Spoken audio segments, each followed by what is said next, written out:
Hello and welcome to the Palmer Performance Workshop. This is part 8 of the Yamaha R1 track bike build, and this will probably be the last video of this bike because hopefully by the end of this video it'll all be buttoned up and ready to go back to the customer. So what's the main job in this video? Well, it's fitting fairings, which is actually probably my least favourite job. Now it all does depend on what brand of fairings and stuff as to how much of a pain they are to fit. 9 times out of 10 you have to do a bit of trimming with a Dremel or whatever you may have to hand, die grinder or whatever. So these are King Carbon fairings. It's a UK company that make them. A lot of people I know who build race bikes have started using King Carbon more because the quality is a little bit better than some of the other brands on the market. The only downside of that now is King Carbon seem to be a lot busier than they were, so we did have to wait quite a period of time for these fairings to turn up. Probably a couple of months in the end, something like that. But anyway, they are here. We will get cracking fitting them, see how much trimming we have to do, if any. We have to drill a few holes for mounting the screen and such like. So see, that's the main nose cone, belly pan, side panels. Over here also from King Carbon are some actual carbon products. So we've got frame protectors and swing arm protectors. So we'll get them glued on with some mastic. And then that's the seat unit there. It's kind of a copy of the GYTR stuff, so it sort of should fit pretty well. Okay, so got to do a bit of an unboxing, haven't we, I suppose? Well, they're round, so we know they're wheels. And here we go. Lovely set of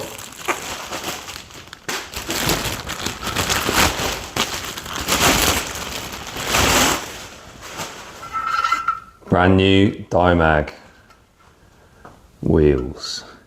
So these are Dymag's UP7X wheels, very light, very nice looking, and obviously you would have seen in the earlier videos we've got some Brembo discs to get bolted up to these. We've also got some tyres in the house warming up, ready to be fitted as well, so it's going to look so trick with those on, isn't it? Let's get the... So I reckon we'll get the seat unit fitted first because that's quite an easy thing to tick off. This is just like the under tray bit. There's one bolt hole there that goes through the back of the subframe just there, and then these 2 holes here which join up to a bit of the plastic under tray. Now as standard there's a panel on there and that uses those black little push clips, so we will reuse those because it's not very easy, these things here, it's not very easy to get a nut and bolt in those areas anyway, so they will do the job quite nicely. So we'll pop that on, and then we just have these little side bits to go on. And when it comes to sort of bolts for fitting the fairings and stuff, I mean, you can dig through like the tray of all the standard bolts that we took off, which I do sometimes, but the thing I like to do is make sure that you need the minimum amount of tools possible to take the fairings off. So with my bulk stock, which is in the corner there, I can actually just use all new fasteners, and then the ones that I'll use on this, they're like a little stainless flange head bolt, 4mm Allen key to undo them, and then that means all the bolts are 4mm Allen key, and then all the panels are 4mm Allen key Zeus fasteners. So then basically means you can take all the fairings off with only one tool, which makes life easier. So anyway, let's get that seat unit cracked on. Now the molds for these have definitely been taken off the GYTR stuff, or the GYTR kit, and with the GYTR kits that I've fitted in the past, we've had exactly the same problem with them as this one has. So if we put it on, the holes are pre-drilled and they're meant to line up with these 2 here, but for whatever reason they never do. So if I line up that back hole there and then look over this side, yeah, it's a mile out. And it's the same with the front mount as well. Line it up that side, it's a mile out that side. So I've seen that before, and to be fair, when you sort of push down on that panel it does spread a bit, but to be able to get it bolted in the first place, we're going to have to open those holes out a bit. And you can do that a couple of ways. You can use a Dremel with a bit in it, or you can get these I think they're actually tile bits, but they're really handy for opening out holes in fairings. So obviously it's a normal drill bit, but then it's kind of got like this milling bit halfway down. So you can use that to kind of elongate holes, which works quite well. You can find them on eBay or whatever. Or like I say, you can use a Dremel, but sometimes I find these are a bit nicer to use and they keep the hole nicer. But anyway, right, let's get cracking on that. So I wasn't quite happy with how the side of this under tray lined up. It kind of rubbed on the subframe a little bit. So that gave me an excuse to get straight in the Milwaukee tool collection and get out my die grinder. So we're just putting a little sanding bit in it. We've marked up the bit that we want to trim. I'm going to pull it back off, and then you'll see over in the corner I've got my hoover. Fiberglass stuff makes an absolute mess, and I find if you grind it on the floor with a hoover near it, it takes most of the dust and mess away. There we go, just trimming up the other side a little bit as well, and then test fit it back on. Make sure I'm happy with the clearance. A little bit more out of that side.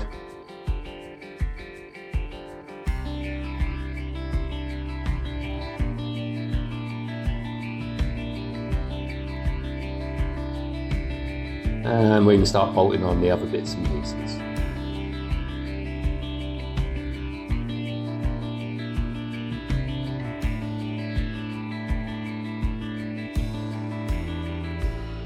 Now you can see we've got the seat base out, and I'm just using that serrated drill bit just to open up the holes. Okay, so that's the main sort of bits of the seat unit on. Obviously we've got the main bit here with the seat pads go on. Just wanted to show you the base. Obviously you've seen me open up the holes, and this is the little recess which kind of is meant to hold the battery in. Now if you look, you can see there is still a little bit of room for the battery to move. So what I'm going to do is I'm going to just take this back off and just pop some foam on top of the battery just to fill that gap in, make sure the battery stays nice and stable. The other nice thing about this seat unit arrangement is, let's just put that on the top, is to take the, or to get under the seat, you know, you only have to take the seat pad off and a few bolts, you can get under there. And modern bikes being what they are with the electronics, you know, they're fickle things sometimes, and occasionally throw the odd random fault code. Obviously, you know, it then gives you easy access to the diagnostics plug, which is there. Any of you guys watching this who have got like a current model R1, it's always worth, you know, if you go on eBay, there's companies that sell OBD readers, which are fault code readers. And you could do something really silly like run your bike up in gear on the paddock stand, and that could throw a fault because it'll think there's a wheel speed fault. And then that can mean that your traction control and quick shifter and stuff like that will stop working because it's in a fault mode. For the sake of 30 quid on an OBD reader with the right plug for that, you know, you can easily clear the fault back down. Or even if you just have some random problem, you don't know what it is, it will give you an idea of the direction you should be heading in. So I'd always recommend to anybody who's track riding one of these, or any really modern bike with you know, onboard diagnostics, spend the money on a cheap diagnostic tool. And it could save your ass, especially if you're out in Spain or something on a Euro trip, so don't make a mess of that. And then we've got a little seat upgrade. The seat pad which comes with these fairings is just a pretty normal bog standard seat pad, but we have got that. It's a proper R1 race seat. I believe this came from Crescent actually, but race seats are a sort of fairly well-known company, but that looks really, really nicely made. Obviously with a nice little R1 logo on it as well. Mint. Right, let's start having a look at the main fairings now. Now, invariably you end up taking them on and off a couple of times when fitting them up. And obviously this is a brand new bike, so we're going to get the fairings fitted before we worry about fitting the carbon fibre frame guards, because I don't want to end up marking the carbon fibre frame guards when I'm taking fairings on and off. But also, I don't really want to mark the frame underneath the bike, you know, underneath those covers either. So what I normally do when I'm fitting up fairings is get some masking tape and just put it along the areas of the frame where the fairings tend to pop over. And that way we don't put any unwanted marks on the bike.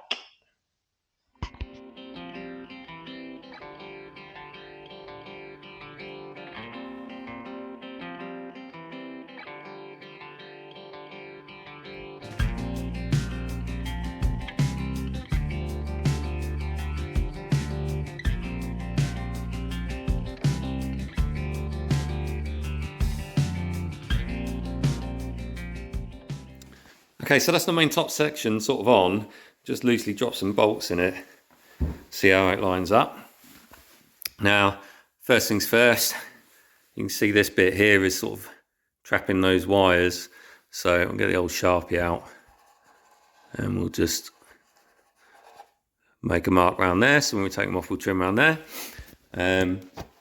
The other thing, the GB Racing bullet sliders, they're sort of will be hiding under there. So we need to cut this piece out to sort of expose the slider. So I'll probably bolt the slider on and then try and replicate the shape around there. And that'll hold that in place. And the same around the other side as well. It's actually holding the fairing off at the moment.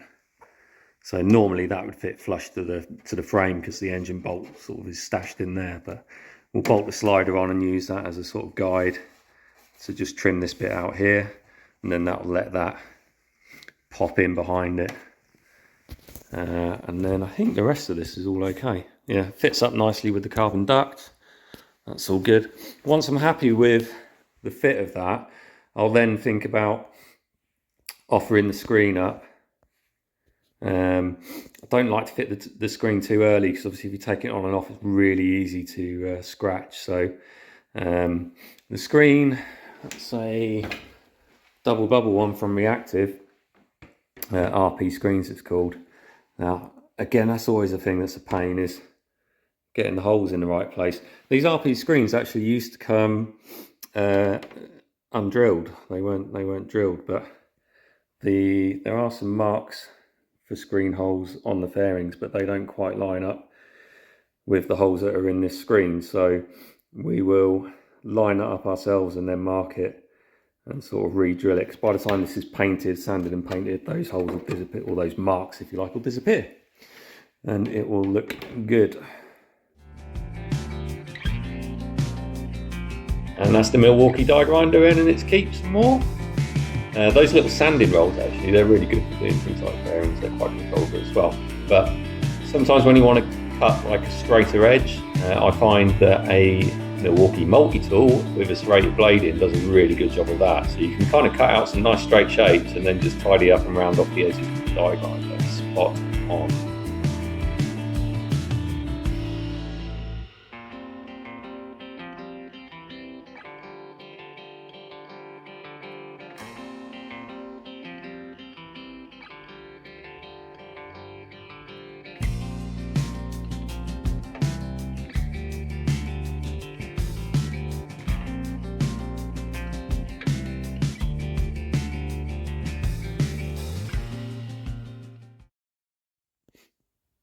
So sometimes you just need to get a bit cut out of them just so you can see where you're at with it.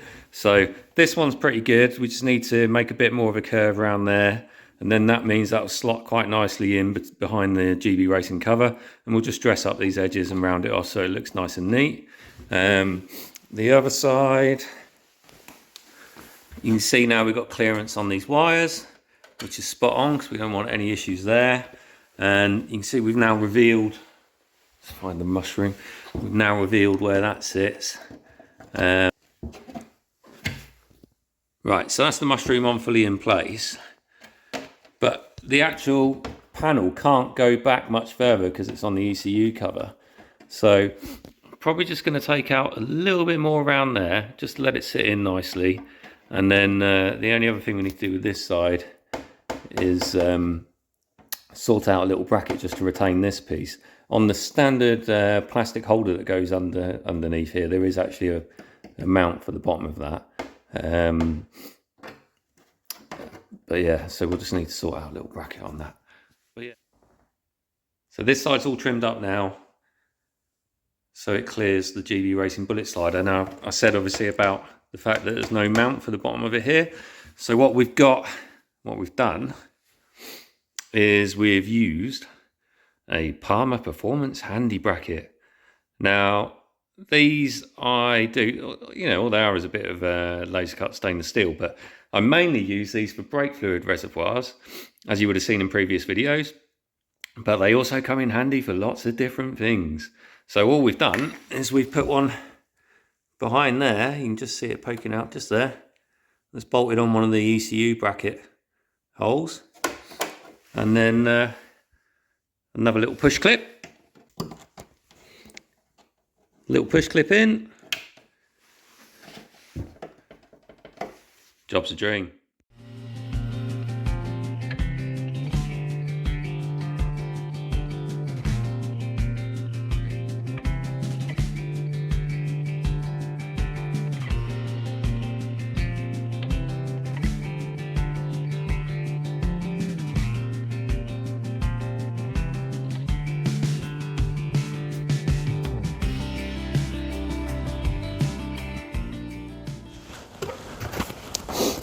Aftermarket screens and aftermarket fairings, always good fun. Like I said earlier, this one's already been drilled.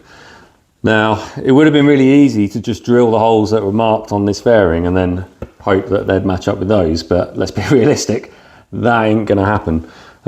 So you would have just seen on the hyperlapse video, we've had this in whilst it was on the bike. What I've concentrated on is getting this top part lined up here. And then once I got it lined up, I then marked the back with a little sharp tipped screwdriver to give me somewhere to drill holes through here. So I've drilled those holes, and now what I'll do is I'll now bolt that in there, and then once it's bolted in both sides, I can then mark the other holes, drill them and get some bolts through those, and then hopefully that way it will all stay square and in the position where we want it. Again, you can see I've put a load of masking tape on the screen, because when these are going in and out, when you're laying them up, like they get scratched so easily because the plastic's quite soft. Obviously we don't really want it leaving here with any marks on, do we? So, but anyway, we'll get this bolted in and see what we can do with the other holes. So once we'd sorted the sort of top 4 holes for the screen, we decided the lower 2 weren't really going to match up between what was already drilled and fairings. So we got some calipers out and marked the central point in the middle of the screen at the bottom to use as a fixing point for the lower section. Obviously using the calipers, make sure it's in the middle, and just step the drill to go through the screen at very slow speed.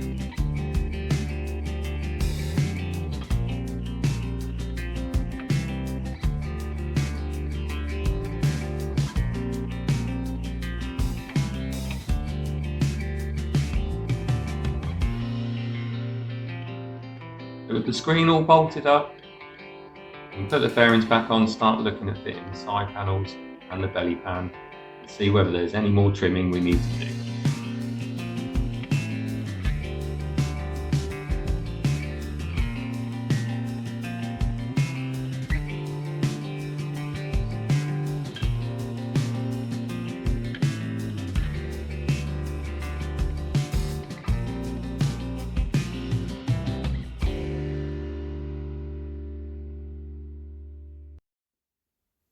So that's actually the first time that it's had a full set of clothes on since it came apart. So the side panel's pretty straightforward, a little bit tight up around here because obviously it's got all that wiring behind there. You may have noticed in the hyperlapse that I've had to move the little control unit for the jet prime switchgear. So when I take the fairings off again, I'll tie that up properly out of the way. Reuse the original mounts here. And the belly pan itself, if we weren't running a side stand, that would be it. It was straight on. But because the customer uses this for Euro trips, you know, a lot of the time you might end up pulling in the garage when you're on your own, and it's so much easier just to kick the side stand down whilst you sort yourself out, take your lid off, take your gloves off, rather than sort of having to try and fumble with a paddock stand. So he wanted to leave it on. Obviously that means we're going to have to do some more trimming. So we'll probably have to take out, it's a little bit tight up here, we'll have to take out a bit around here just to give it enough room, probably something like that, to give it enough room to swing down and come out and out of the way. So we'll try and do as tidy a job as we can with that so it's not too noticeable. The other side, that's all good really, that just bolted straight up. Now, because these are a bit of a copy of the GYTR fairings, something I came across on them, it's not so bad on these particular ones, but they put a Zeus fastener there. Now, that's fine, apart from what's behind it. So this pipe here, see if you can kind of see the top of it there. That pipe there is actually the main oil feed pipe to the crank. So that comes up from the bottom into this casing and then feeds oil into the crankshaft to supply the big ends and conrods with oil. Now, the back of that Zeus fastener is so close to rubbing on that pipe, you might be able to just about see it down there. Now you imagine, you know, you get a few track events out of the way, and that Zeus is just sat there rubbing against that pipe. Imagine what would happen if it rubbed far enough through for it to leak. You'd possibly have an engine failure and a big crash. So what we do with these particular fairings is that pipe, we end up putting a section of sort of rubber pipe over the top of it to protect it and cable tie that on, just to give it a bit of a rub protection. And then we always advise customers to keep an eye on that every time they have the fairings off, make sure that's still in good condition. But I think this side, other than that, I think that's all good. Could just do with a little nibble out of it here, just around where the link pipe is, because that is sitting against it there and that'll burn. So we'll mark that as well and just take a little bit out of there. More grinding. Let's get back on the Milwaukee. That's that little mod done. Just some nice thick pipe and a couple of cable ties. You can see if we can put that back on, it's right over it, so that'll keep it nice and safe. So sorted that bit of pipe out. Now, one thing to check now they're all fitted up is to make sure that nothing hits when we go full lock to lock. And obviously we didn't try fitting the fairings before we put all this on. It's just kind of an experience thing really. But yeah, brake reservoir clears everything. That full lock, the switches and brake lever, that all clears. Let's try this way. Yeah, absolutely spot on. Right, so we've still got the carbon frame protectors and swing arm guards to go on. We will take the fairings off and get them buttoned up, but we have also got a couple of final finishing touches to go on here. Now, the customer is very much like me and likes things to be right. So black lever that side, silver lever that side. Nah, we ain't having that. So we have got, get it out of the bag.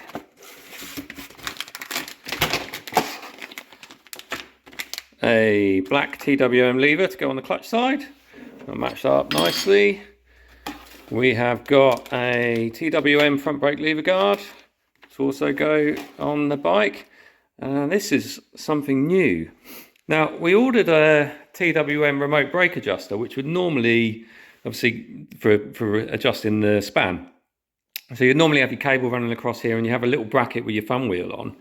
And we ordered one and it was meant to be all black, but the supplier, when they got their shipment in, they turned up and they were black and red, and we didn't want black and red, we wanted all black. So I looked into some different options and came across something that I hadn't seen before. And this is this Jet Prime bracket, designed specifically to work with Jet Prime switch gears. And that basically is supplied with some longer bolts. So you take the bolts out the back of there and bolt that on, and your remote adjuster goes on that. I mean, that's just perfect. That is so perfect and neat compared to having an extra bracket and everything in the way. So I'm really pleased with that little find, because that'll keep everything in the cockpit area really nicely tidied up. So, right, fairings off,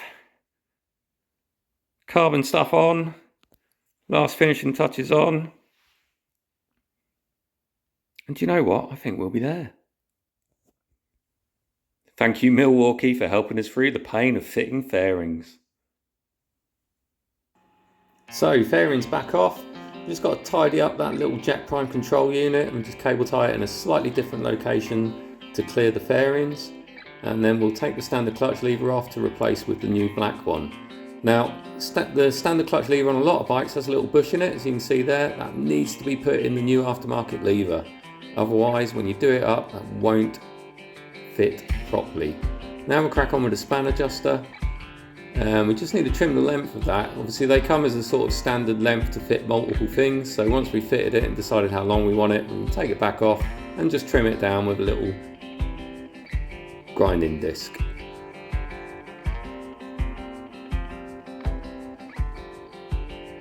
That's that done, all fitted up. Just going to pop the top nose cone back on and just check we've got clearance on the fairings left to right.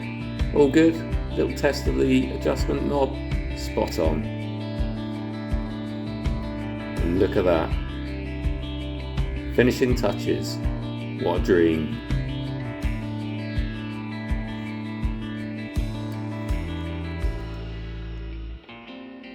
Now it's time to get these carbon frame covers on and the swing arm covers too.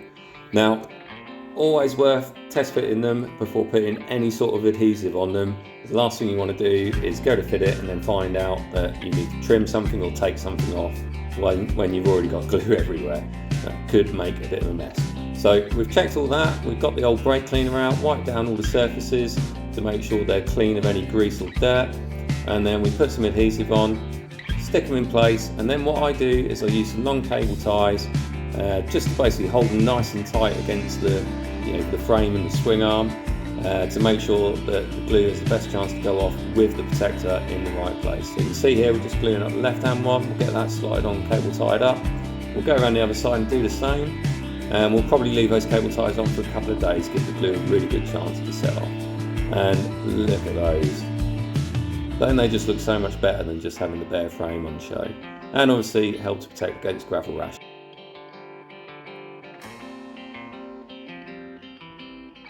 Tyres are fitted to the Dymags. Let's get the discs on. Quick wipe down with brake cleaners, take off any protective coatings, and then we'll get the bolts glued in with some medium strength Loctite. This Pritt stick type I use I find is so much better than the liquid type.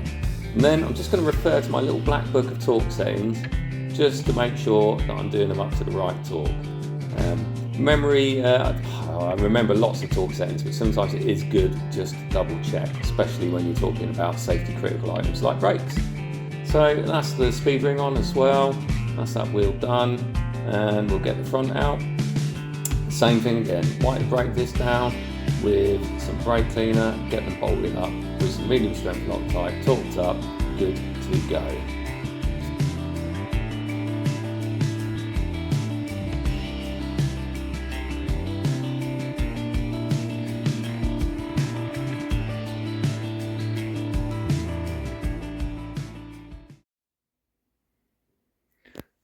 Discs all mounted up to the new Dymags. Got tyres on. The customer actually runs a Pirelli front and a Dunlop rear, which apparently is what a lot of you Euro track trip riders do now. Mainly because you get lots of feel from a Pirelli front and lots of life from a Dunlop rear. But hey, if that works for you, each to their own. But yeah, so we just got to balance these up. Which even at British Superbikes is still done manually with a wheel balancer like this. So really, even at the TT as well, it's all done manually. And we've got, because we're quite fussy, black wheel weights for black wheels. And you might have also noticed I've got a lovely little label machine. Can we get in there? I always label the wheels with the customer's name and a little direction arrow. Job's a dream.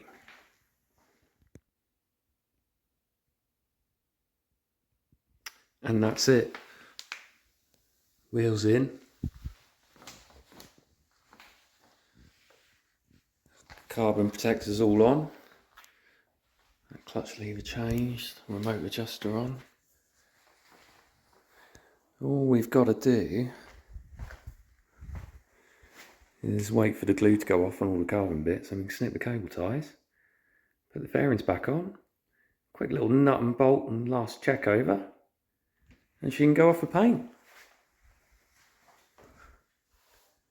So I think we'll call that a day for this video. It's ended up pretty long, so thank you very much if you've watched all the way through. The customer should be coming early next week to collect the bike. He's going to take it to Jess Trailer at Kamikaze Race Paint for a trick paint job. What we will do when he comes to collect is we'll do a little reveal and show the bike with all the cable ties and masking tape and everything removed and built up ready to go. And then once that's done, we will then discuss what we're going to do as our next little video project. So I'd really appreciate you guys giving me some input on that in the comments on that next video. And that will probably end up going out early part of next week because I may be going out of the country for something. So anyway, thanks for watching. Please like and subscribe. Take care, guys. See you soon.